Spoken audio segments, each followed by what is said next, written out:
So now we're going to look at the rationale, and your rationale is different than your learning objective.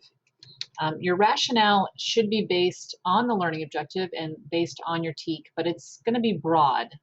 It's not going to be as specific as your learning objective. And so let's take a look at what that's going to look like.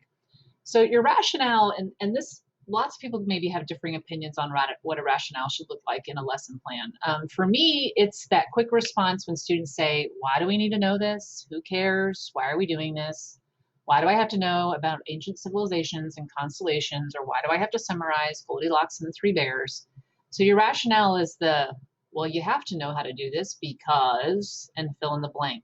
So your rationale is your overarching, like, why do we have to learn this? So what? Who cares? What is the greater scheme of life? For me, summarizing Goldilocks and the Three Bears, or learning constellations, so who cares?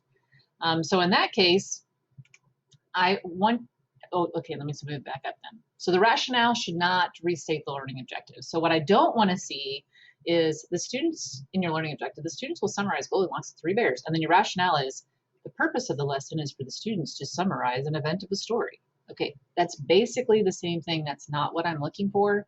I'm looking for, again, that bigger concept about why they need to summarize a story.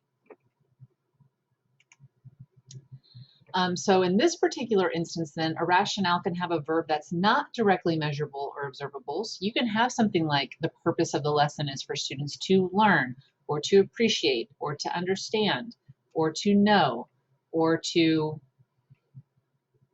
whatever else verb that you want to use. So it's okay to use some of those fuzzier verbs in your rationale because it's a more philosophical, bigger, broader concept of why they need to know that learning objective. So here are some of your sample verbs that you can use in your rationale. These are also verbs that means then that you should not be using them in your learning objectives. So appreciate, understand, enjoy, learn, know, observe, discover. Those are verbs that you are welcome to use in your rationale, but should not be used in your learning objective.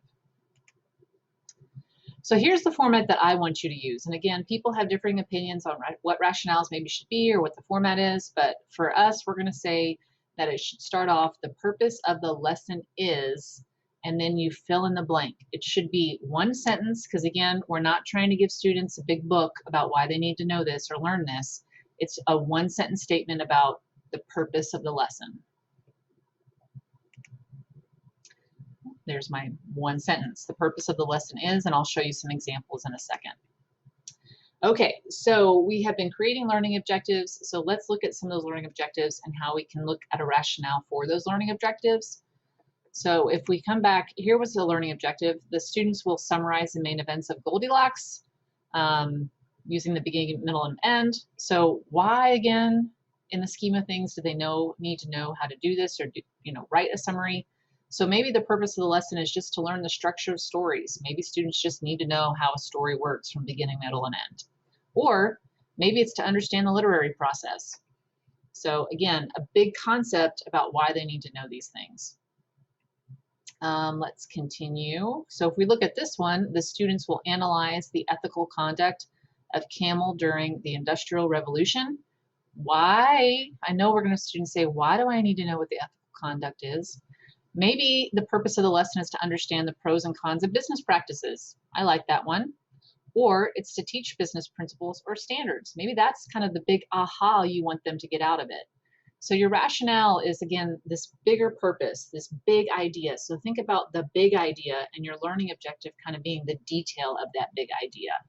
So when you write your learning objective, you'll put it in this kind of format. The purpose of the lesson is, and then fill in the blank. Now this one, that's totally up to you. So your learning objective, you took a very formulaic way of looking at it, but this is kind of, in your opinion, what is that, so what, who cares, why do we need to know this part of this learning objective that you're going to create.